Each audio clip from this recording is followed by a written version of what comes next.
pour que ça puisse devenir, par rapport au public, on puisse dire il y a les influenceurs entre guillemets certifiés du côté de l'information. Du côté de l'information, l'air donner peut-être une carte bien numérotée influenceur. Voilà, exactement. Je sais qu'on fait... La formation de journaliste dure 2 ans en Suisse. C'est une formation en cours d'emploi, à part ceux qui font l'université. La formation d'influenceur, vous pouvez la faire en 15 jours.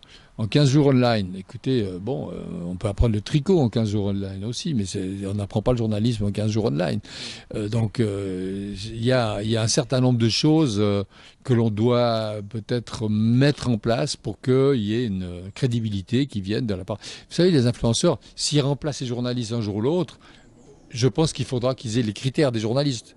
Parce que comme ça, on aura de l'information et pas seulement des slogans. Mais aujourd'hui, ils se font appeler journalistes. C'est ça le problème. Ils se font juste... nous voyons... Si aujourd'hui il a beaucoup d'abonnés sur son compte TikTok, sur son compte YouTube, il reçoit. Parce que non seulement ça aussi, il y a des grandes personnalités qui donnent aussi du crédit à cette catégorie de personnes. Peut-être moi je peux demander une interview, il te dit non, non, non, non, non. Mais il préfère aller chez quelqu'un voilà, qui ne sait même pas comment formuler des phrases dans la langue de Molière. Et il préfère aller chez lui. Qu'est-ce que vous pouvez dire aussi à toutes ces grandes personnalités, des fois qui mettent de côté les journalismes, qui préfèrent aller du côté des influenceurs? Ce que je dirais, c'est que c'est le danger de la mode. C'est-à-dire, tout à coup, la mode, c'est d'avoir un influenceur qui parle mieux que les autres, qui présente très bien, qui a beaucoup de followers, enfin de gens qui le suivent, de se dire, il faut absolument que j'aille là, parce que comme ça, j'ai bien me faire voir. Le seul problème des modes, c'est qu'elles changent. Et le même influenceur qui a une grande audience, cette grande audience peut le quitter du jour au lendemain parce qu'il va faire une bêtise, parce que les gens vont plus aimer ce qu'il dit, parce qu'il va démolir ce à quoi les gens sont attachés. Donc je dirais à ceux qui s'adressent à ceux qui sont à la mode, méfiez-vous des modes parce qu'elles changent. Peut-être qu'il y a plus besoin de se mettre à disposition de gens qui font un travail de fond, de terrain régulier, plutôt que ceux qui sont peut-être très à la mode, mais qui travaillent pour leur propre gloire plutôt que pour l'information du public. Monsieur le Président, est-ce qu'aujourd'hui, vous y pensez pas que ce que vous venez de dire par rapport aux influenceurs, vous êtes en train d'envisager de voir comment, dans la mesure du possible, comment les canaliser? Est-ce que c'est là, vous ne pouvez pas aussi associer les États, par exemple, que l'État aussi puisse vous appuyer à ce genre, voilà, à ce genre de pratiques, peut-être canaliser, mettre tous ces gens-là pour leur montrer comment ils doivent faire, parce que l'État aussi doit être aussi à vos côtés. Alors, j'ai une confiance modérée dans les interventions de l'État pour ce genre de choses. Je crois que si notre association a le mot indépendante, c'est parce que nous avons voulu nous structurer, nous organiser nous-mêmes. Nous avons des critères d'admission. Quand je donne des cours, je donne des cours de déontologie, si on veut, ou je donne des cours de bonnes pratiques pour qu'on encadre cette profession. Je crois que l'État, j'ai participé récemment à l'OFCON à Berne, l'État se demandait s'il ne faudrait pas qu'il y ait une seule carte de presse en Suisse.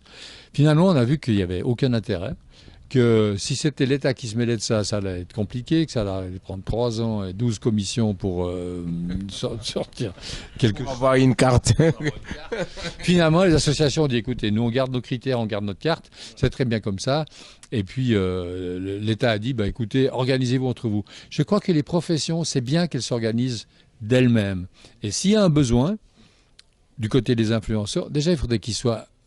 Les influenceurs sont tous des individus. Il n'y a que des individualités.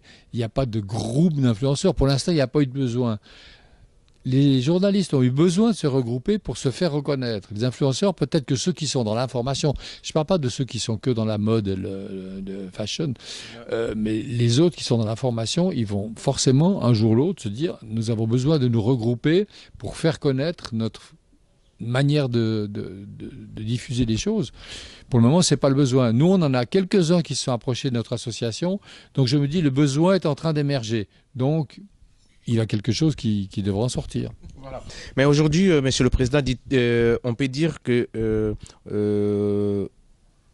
former les influenceurs aux bases de la vérification de l'information, est-ce que ça peut arriver aussi un jour, les former pour qu'ils puissent être à la base dès qu'ils donnent des informations, que ce soit des informations vraies, vérifiées, et puis qu'il y a des soubassements? Alors, de notre côté, il est difficile de forcer quelqu'un. Je crois que les influenceurs eux-mêmes, à partir du moment où ils vont en sentir le besoin, vont demander à des associations ou à des enseignants de dire, écoutez, il faut qu'on puisse mettre un cadre à ce que nous faisons. Comment est-ce qu'on fait ? Ce besoin va certainement émerger un jour ou l'autre, comme il y a eu ce foisonnement de journaux dans tous les sens et de toutes les opinions. Les influenceurs vont dans tous les sens aussi actuellement, mais quelques-uns d'entre eux, il n'y a pas besoin qu'ils soient des milliers, vont forcément un jour se dire, écoutez, pour que le public nous suive sans qu'on se fasse taper sur les doigts par l'État, par exemple, ou par la justice, il faut que nous émettions un certain nombre de règles, un certain nombre de critères. Le jour où ça viendra, moi je dirais bravo, à la limite on peut les aider, parce que nous avons une certaine expérience. Voilà. Mais aujourd'hui, Président, peut-on encore parler de journalisme s'il n'y a ni rédaction, ni éthique, ni vérification? Le journaliste, c'est ça. Le journaliste, c'est l'éthique, c'est la vérification. Alors le problème, c'est que est-ce qu'il y aura des journalistes quand il n'y aura plus de médias? Ça devient compliqué. Mais je dirais que même si les journalistes se mettent à leur compte en disant je suis journaliste influenceur parce que tous les médias pour lesquels je collaborais sont morts, je crée ma chaîne à moi. S'il met en avant les critères qui ont fait de lui un journaliste, eh ben, il va rester journaliste. Je crois que la profession de journaliste va rester. Qu'on les appelle journalistes influenceurs ou autrement, j'en sais rien, je crois qu'elle va rester parce qu'on a besoin de vérification des faits et on a aussi besoin de gens qui vont chercher l'information. Là, on croit que l'information, elle tombe du ciel parce qu'elle est sur le téléphone portable toutes les 5 minutes, c'est parce que TikTok vous dit il se passe quelque chose, tiens, il y a un volcan ici, etc. Ok, je suis ravi de voir sur TikTok il y a un volcan qui est né ou qui a une éruption en Islande, mais je vais avoir besoin d'un vrai journalisme qui va dire quand est-ce que ça s'est passé, historiquement, qu'est-ce que ça veut dire, sur le plan de l'environnement, qu'est-ce que ça veut dire, est-ce que les populations locales sont menacées, on a besoin de gens qui vont chercher l'information. Que ce soit des influenceurs qui deviennent journalistes ou des journalistes qui rentrent dans ce domaine-là, le journalisme reste un métier dont les bases sont connues et qu'il faut transmettre. Est-ce qu'il faut-il, il y a aussi d'autres catégories, il y a aussi des créateurs de contenus. Est-ce qu'aujourd'hui, il faut une charte éthique pour les créateurs de contenus comme celle des journalistes, ceux qui créent des contenus et tout ça? Tout dépend le domaine duquel on parle. Je crois que dans ce qui concerne l'information, la déontologie journalistique devrait être la base de toute personne qui prétend transmettre quelque chose au public. On peut obliger personne.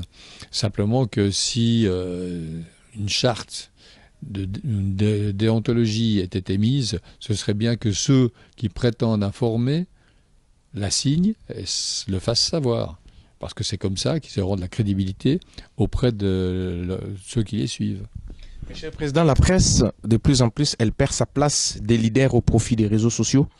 Qu'est-ce qu'il faut faire qu'elle revête pour que cette presse puisse se revêtir de sa noblesse et son importance? La presse est en crise, je parle principalement de la presse écrite. Mais il y a aussi des raisons à cela, c'est que, comme je le disais, elle s'est basée énormément sur la publicité. Elle a cru que son audience lui était acquise. Or, les réseaux sociaux sont venus grignoter peu à peu et tout à coup, brutalement, cette audience parce qu'ils étaient plus pratiques, plus rapides et plus à disposition.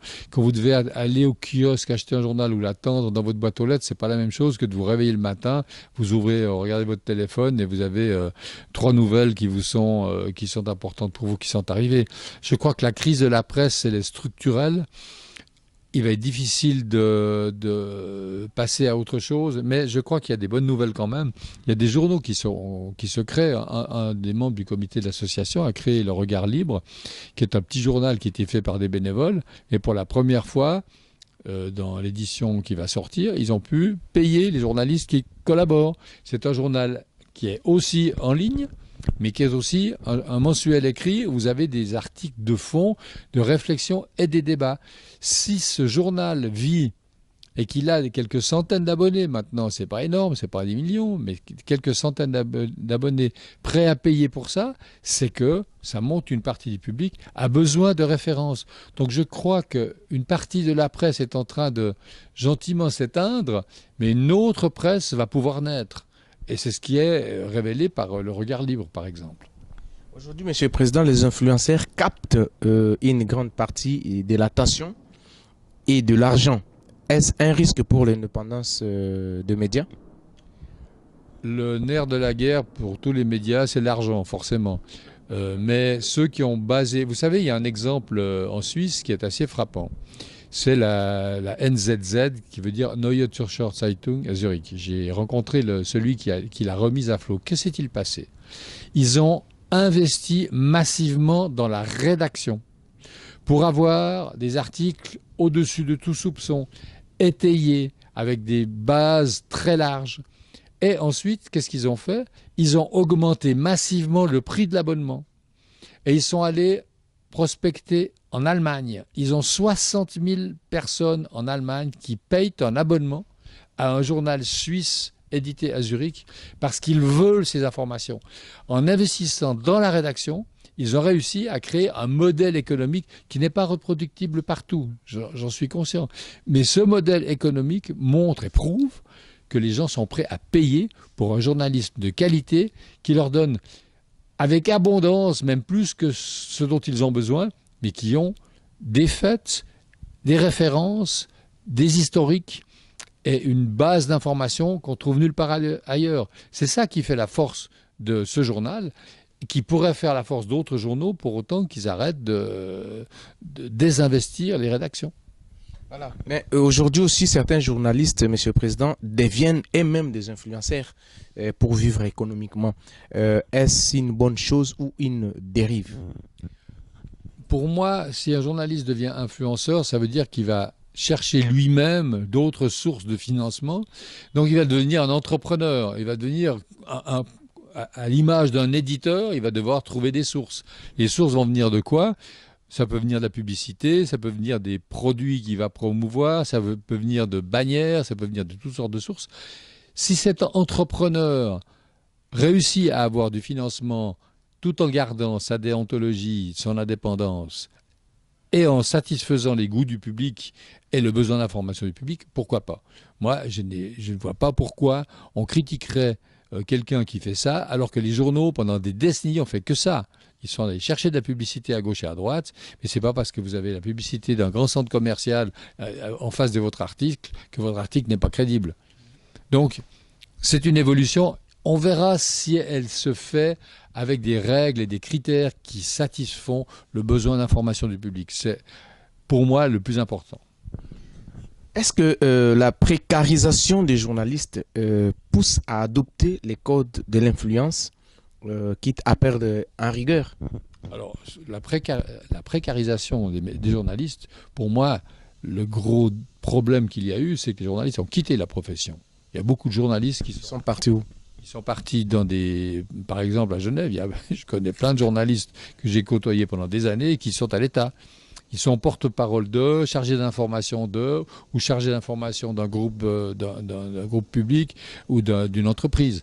Donc, pour moi, la perte des individus journalistes est plus importante que le reste.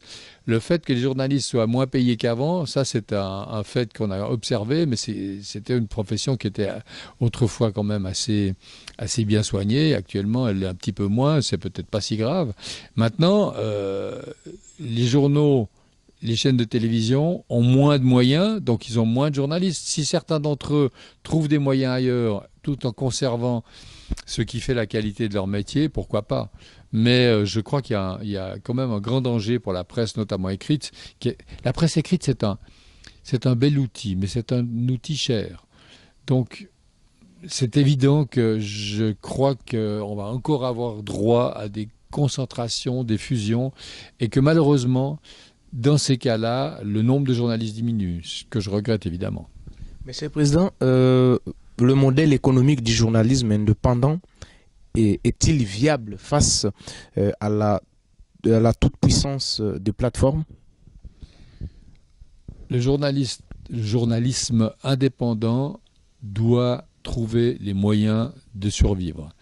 Actuellement, grâce aux plateformes et aux énormes réseaux sociaux qui font que votre audience vaut quelque chose et vous rapporte de l'argent, un modèle existe. Mais je crois que le modèle le plus tangiblement et durablement convaincant, c'est celui où vous convainquez une audience et vous lui dites, écoutez, pour que vous puissiez continuer à bénéficier de ces informations, il va falloir que vous me payiez.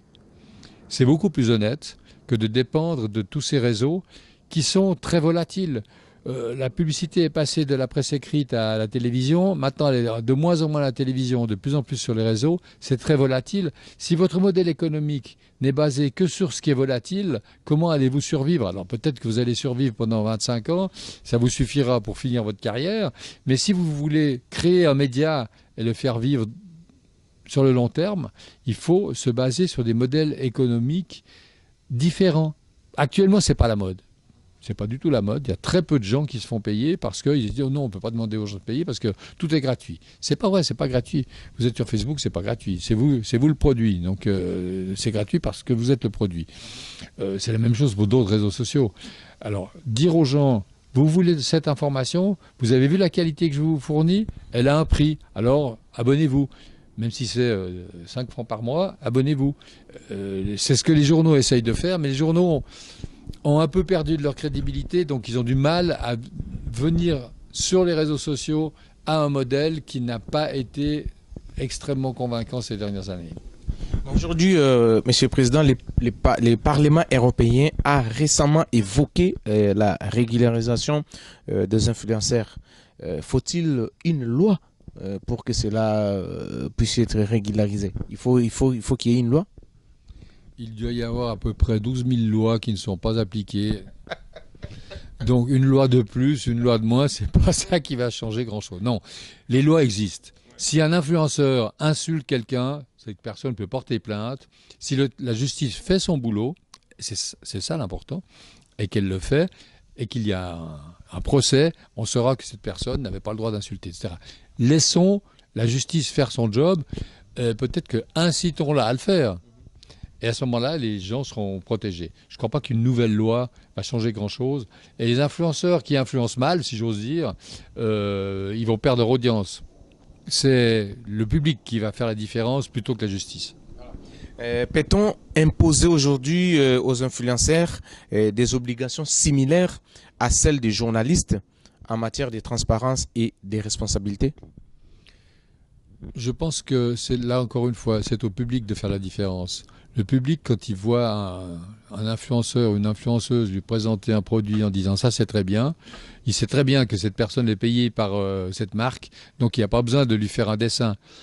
À partir du moment où cette personne dit voilà ce qui se passe dans mon gouvernement et qui donne une information et un commentaire, au bout d'un certain temps, il devrait, entre guillemets, publier, je ne sais pas comment, mais autrement, d'une façon ou d'une autre, avoir une charte qui correspond à son canal d'information en disant je suis tel et tel, voilà comment je fonctionne. Je suis journaliste, j'ai fait telle formation, la charte du journaliste dit que, voilà les faits, voilà les commentaires, je fonctionne comme ça. À ce moment-là, le public s'y retrouve. Ce serait plus souhaitable que n'importe quelle loi qui ne va pas être appliquée. Voilà, je comprends. Les lois, vous ne voulez pas vraiment qu'il y ait encore d'autres lois de plus, parce qu'il y en a beaucoup qui ne sont pas appliquées. Voilà. Monsieur le Président, est-ce qu'il existe-t-il un risque de censure si on réglementait trop les contenus des influenceurs? Vous savez quel est le plus grand risque? Le plus grand risque qu'on a eu jusqu'à présent, c'est l'autocensure. c'est des journalistes qui connaissent des faits, qui connaissent des opinions et qui n'osent pas en parler, qui n'osent pas le dire parce que quand même, je dépends du gouvernement, je dépends des annonceurs, je dépends des CSA, donc je vais y aller doucement. Donc l'autocensure est plus grave que la censure. La censure est toujours une bêtise. Moi, je suis pour la liberté d'expression totale. Si vous traitez quelqu'un je sais pas quoi, d'incapable, c'est pas parce qu'il y a une loi qui va protéger cette personne que ça va changer quelque chose. Cette personne doit pouvoir vous répondre la même chose en disant mais vous êtes un journaliste incapable. Ok, ben voilà. Alors je parle pas des insultes, hein, mais si on parle de ce genre de choses-là, la liberté d'expression est toujours préférable. La censure, ça veut dire que quelqu'un, et de quel droit, va décider que ça vous pouvez dire, ça vous pouvez pas dire. Non, laissez tout dire et son contraire. Il y a suffisamment de moyens maintenant, il y a tous les moyens pour que si quelqu'un dit quelque chose de faux sur vous, vous puissiez réagir. J'émettrais un seul bémol, c'est tout ce qui se passe au niveau des enfants, de la jeunesse, des écoles, où là, il y a des effets dramatiques quand on laisse publier n'importe quoi. C'est un autre domaine, c'est plus dans le domaine du journaliste, dans le domaine des réseaux sociaux, une protection, il doit y avoir. Mais quand on parle d'adultes qui font de l'information ou qui sont influenceurs et qui parlent de choses et d'autres, on doit laisser la liberté d'expression la plus grande possible et on doit pouvoir contredire ceux qui disent quelque chose sur vous ou sur votre association, votre groupement de faux. On doit pouvoir le corriger. Dans le journalisme, il existe ce qu'on appelle le droit de réponse. Je ne sais même pas s'il y a une loi oui, il y a une loi qui le fixe très précisément pour les journaux. La seule chose que je dirais, c'est qu'il devrait y avoir la même chose dans les influenceurs. Si un influenceur dit quelque chose de manifestement faux sur quelqu'un, cette personne doit pouvoir invoquer la loi et avoir le droit de répondre à ce qui a été dit sur elle qui est faux. Mais aujourd'hui, le journalisme a des instances, des régulations. Peut-on en créer une pour les influenceurs aussi? Je ne sais pas s'il y aurait besoin d'une instance. Je crois que la justice elle-même est suffisamment grande. Rejetez-toi à la justice. Ben, à partir du moment où on avait des règles, où on émet une loi ou je ne sais pas quoi, écoutez, il existe en Suisse un conseil de la presse que le public peut saisir. Il pourrait y avoir un conseil des influenceurs, mais le problème c'est que c'est une profession entre guillemets qui n'en est pas une, puisque c'est un terme qui est tombé du ciel, qui n'est pas du tout réglé. Président, c'est un terme, les influenceurs, c'est un terme qui est tombé du ciel. C'est ça, voilà. Quelqu'un a dit un jour, voilà, ce sont des influenceurs. Bon, bah d'accord, on prend. Mais c'est vrai qu'un jour ou l'autre, il devrait. Je pense que ça va venir. Parce qu'un jour, un influenceur ira trop loin, qu'il va mettre en danger une compagnie, par exemple, et que cette compagnie va porter plainte, et que là, la justice intervenant va exiger, par exemple, qu'il y ait le respect d'un certain nombre de règles de la part de ceux qui parlent ou qui sont des influenceurs. Pour l'instant, tout va dans tous les sens et le besoin ne s'en est pas vraiment fait sentir, mais peut-être qu'il va venir assez rapidement. Monsieur le Président, pensez-vous, ou soit vous croyez à une collaboration possible entre journalistes et les influenceurs un jour? La frontière est difficile à tracer entre journalistes et influenceurs. Comme vous le disiez, il y a des journalistes qui deviennent influenceurs parce qu'ils ont trouvé que c'était un moyen de faire connaître leur travail. Je pense que la frontière, elle est un petit peu floue et je pense qu'un jour ou l'autre, il y aura un rapprochement avec une partie des influenceurs seront presque des journalistes ou seront des journalistes et une partie des journalistes deviendront des influenceurs dans le sens où ils changeront de canal si on veut. Mais c'est assez souhaitable. Pourquoi? Parce que c'est c'est pour le bienfait du public. Si le public peut avoir des gens qui ont une certaine crédibilité, de façon à pouvoir se référer à quelqu'un quand ils sont en train de se renseigner sur quelque chose, ce serait très bien. Voilà. Mais quel rôle aujourd'hui pour l'éducation aux médias, notamment à l'école? Quel est le rôle que le média joue? Je vais être méchant, mais le rôle de l'école, c'est l'éducation d'abord. Apprenez aux gens à lire, écrire et compter correctement. Ils seront déjà mieux formés que quand ils sont pas capable d'écrire 3 messages sans faire 12 fautes d'orthographe. C'est un peu méchant ce que je dis là, mais l'éducation passe par ce genre de connaissances de base. Apprenez aux jeunes à lire autre chose que des petits textes, donnez-leur le goût de la langue et la curiosité d'aller voir à gauche, à droite ce qui est écrit. Et à ce moment-là, vous aurez des gens qui ont la capacité de se former un jugement. L'éducation doit éduquer à ça. Comprendre le monde, c'est savoir le lire, entre guillemets.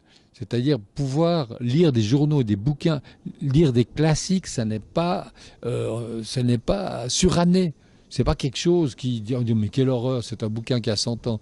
Non, apprenez de ceux qui ont écrit des bouquins de façon à pouvoir comprendre leur monde et vous comprendrez mieux le vôtre. Donc cette éducation-là, elle est générale, elle n'est pas liée à un domaine particulier. Est-ce qu'on doit informer à l'école sur ce qu'est le journalisme? Non, on doit informer sur comment fonctionne le monde.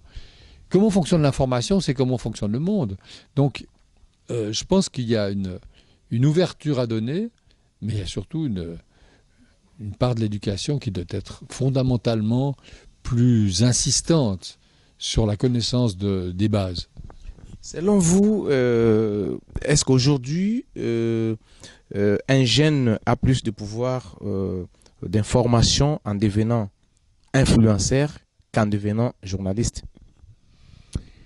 Encore une fois, qu'est-ce qui fait la qualité ou l'audience? C'est le média. Donc évidemment qu'un jeune qui s'engage en journalisme dans un petit journal local, il sait qu'il aura une audience limitée à son village, sa ville, sa région, son pays. Mais c'est là qu'il va se faire la meilleure formation. Pourquoi? Parce que si le président de ma ville s'appelle John Dupont et que j'appelle Jacques Dupont, celui qui va lire le journal le lendemain va dire qu'il est imbécile, ce journaliste, il ne sait même pas le nom. Et puis le John Dupont va écrire au journal et au journaliste en disant « Vous êtes un âne, vous ne connaissez même pas mon prénom ». Tandis que si vous parlez de monsieur Bill Clinton et que vous l'appelez John Clinton, tout le monde s'en fout et puis il ne va pas vous écrire. Donc la formation locale pour un journaliste, elle est très importante parce que ça vous oblige à une exactitude la plus grande possible. Les gens qui sont sur un événement, qui voient l'événement, et si vous relatez l'événement en disant n'importe quoi, les gens vont vous censurer, enfin vont vous censurer, mais vont vous écrire, ou vous téléphoner, ou vous dire mais qu'est-ce que vous faites? Donc la crédibilité, elle commence par la modestie de comprendre que la relation des faits, c'est la base des bases. Pour tout journaliste. Les influenceurs, s'ils racontent n'importe quoi sur n'importe quoi, on va les prendre comme des touristes. Peu importe. Alors peut-être qu'ils vont se faire payer, puis on va être jaloux parce qu'ils gagnent de l'argent. Mais même la marque qui dit vous présentez ça, mais vous avez dit n'importe quoi, vous avez dit que c'était bio, ça l'est pas, va vous dire mais je vous retire mon budget. Donc il y a l'exigence de véracité, elle est fondamentale. Voilà, nous arrivons à la fin de notre émission. Monsieur le Président, donc la toute dernière question. Que diriez-vous à un lycéen qui hésite entre faire une école de journalisme ou lancer sa chaîne YouTube? Je lui dirais, le mieux, c'est toujours d'apprendre d'abord. Quand on fait une école de journalisme, on apprend beaucoup de choses, on apprend notamment quelques règles, on a aussi un certain nombre de techniques, et ces techniques-là serviront pour ouvrir la chaîne YouTube. Il est toujours temps de l'ouvrir, mais d'abord apprendre, c'est mieux. Dernier message pour tous ceux qui t'ont suivi sur la chaîne de référence Antenne A, et nous sommes sur Bouquet Canal Plus France. Qu'est-ce que vous pouvez aussi leur dire par rapport à cette émission qui est venu, dont vous avez répondu, qui vous a vraiment lancé l'invitation et puis vous avez répondu positivement? Qu'est-ce que vous pouvez dire à tous les téléspectateurs qui nous suivent en ce moment sur, je peux dire, la République démocratique du Congo, l'Afrique, le monde en général? Ce que j'aurais envie de dire, c'est que l'information est un domaine immense, malléable, et informez-vous par vous-même en ayant ce qui est le défaut principal, mais qui est une qualité chez les journalistes, la curiosité. La curiosité